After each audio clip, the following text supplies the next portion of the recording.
Hey, what's up? In this video, we're going to discuss the very basics of Portland, how it's laid out, Portland geography, exactly how the streets are organized. If you know absolutely nothing about Portland, this is a great place to start, and we're going to get after it right now.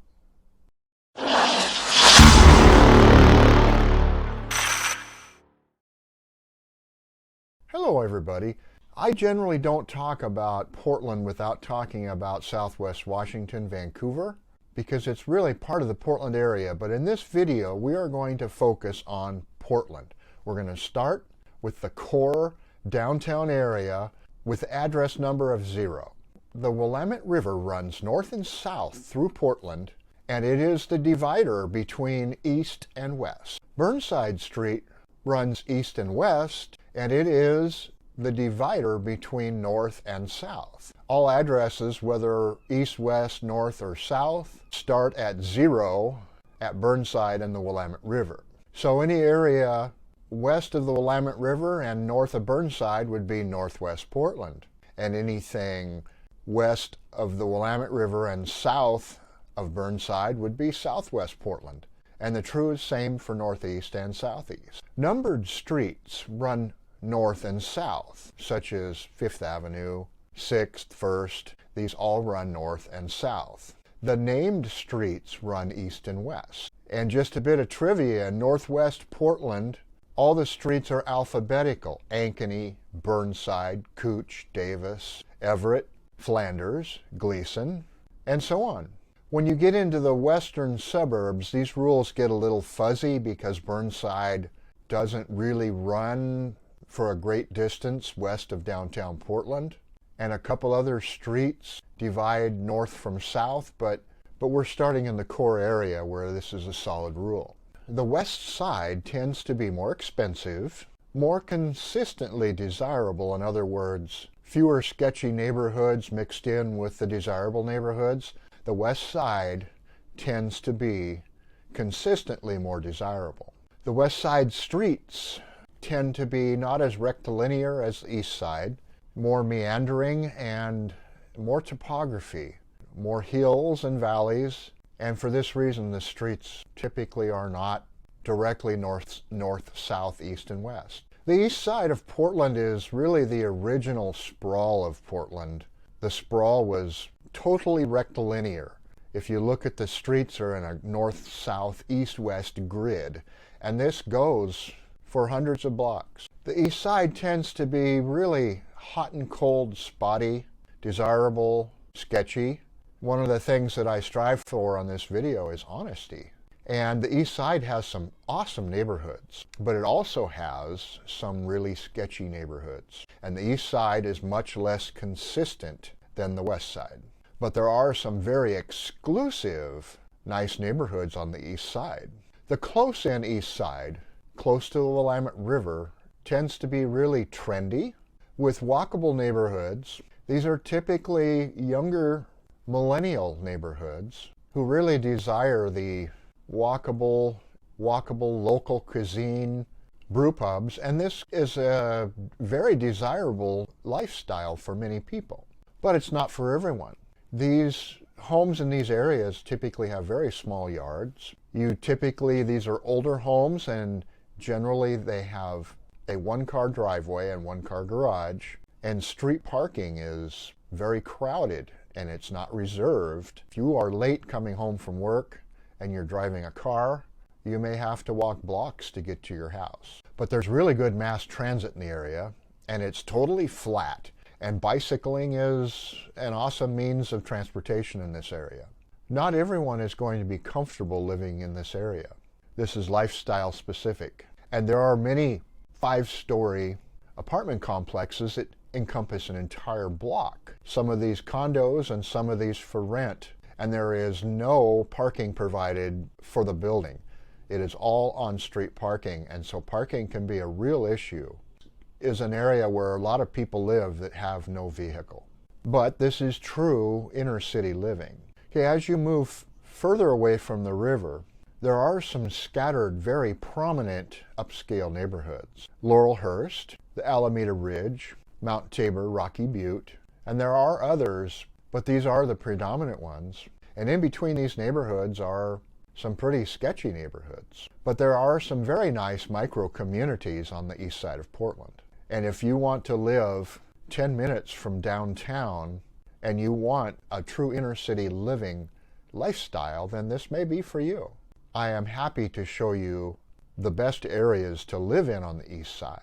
The communities along Interstate 5, along Interstate 84, and Interstate 205 tend to have a lot of homeless encampments along the freeway.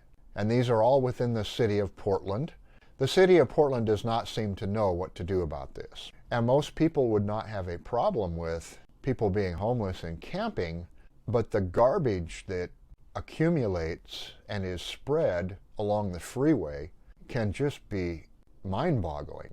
I don't know if it's a matter that the suburbs have a better handle on this, or it's less desirable to be homeless in the suburbs, but the suburbs just don't seem to have this issue that the city of Portland has. And anybody living close to one of these freeways will be subject to a higher than average property crime rate. Car break-ins, thefts from your yard, and even people living in taking over homes that are vacant. So this is the east side of Portland.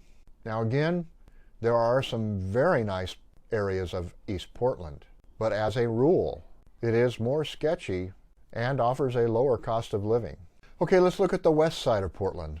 The west side of the Willamette River, northwest Portland, southwest Portland, when you're close to the river, for 15 blocks or so, offers high-rise condo living. This is the ultimate in walkability and true city living. There are people that live here that walk to work in downtown Portland, that ride a bike to work in downtown Portland, that take mass transit to work in downtown Portland. But most of these condo buildings do have garages, and you generally get one space to park a car.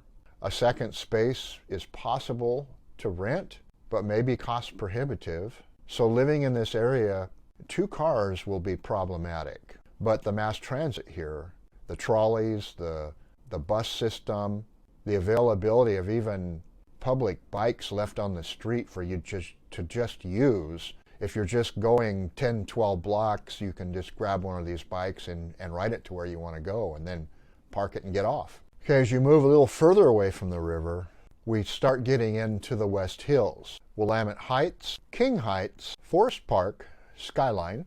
These are all older homes, turn-of-the-century homes, and typically on very steep lots with awesome views of downtown Portland. But these are typically $1 million on up. Some of these homes are on stilts and have no basement. Southwest Portland, starting with Washington Park, offers very similar homes as in Northwest Portland, but then we become much less exclusive. Goose Hollow, Markham Hill, Homestead, Corbett. These are nice homes, but not typically $1 million homes. And some of these areas in the very steep portions of Southwest do have homes that are on stilts as well. Now as we move further west, away from the downtown core, we're going to come to Raleigh Hills, Multnomah, which is a little bit of a unique community with a small, old downtown feel area of walkable shops like you would find on the east side of Portland on a much smaller scale. And this area is much less expensive. You can find homes in this area for around $500,000. As we move further west, we're moving into the bedroom communities of Portland. These are typically older homes, mid-century, with large lots. If we move north a little bit, we're going to find King Heights, Sylvan Heights, Barnes Heights, and Bonnie Slope. These areas are still on the hill, but they're on the west side of the hill and not facing downtown Portland. If we move further east on the east side, there are some very desirable neighborhoods. Irvington, parts of Gresham, parts are a little sketchy in Gresham, but parts are very nice. Troutdale, but these are all in Multnomah County, which is the county that Portland resides in. And many people really want to avoid Multnomah County, Portland. So if we move south a bit, we get into Clackamas County. but this is still considered the east side of Portland. We're going to find Happy Valley, Oregon City, West Lynn, Lake Oswego. These are all very desirable communities with open space in between. The west side suburbs, Beaverton, Hillsborough, Tigard, Tualatin, Wilsonville, Sherwood, are all very desirable communities and quite consistently nice and lacking sketchy neighborhoods. But really, no matter what you're looking for, I recommend that you locate on the side of town that your job is located if you're still working. You could easily spend an hour each direction crossing town, which means at least 2 hours a day out of your life, and that adds no value to your life. So if you have a job on the east side of Portland, then I would recommend we find you a community on the east side that is to your liking. If you're retired, we have just a tremendous amount of options available based on your lifestyle rather than your job. And if you're retired, you may want to look at Southwest Washington, Vancouver as well, as they have no state income tax in Washington. So I hope this short video has been helpful in just getting a sense of how the town's laid out and where the communities are based on the maps. And until the next video, I'll catch you later.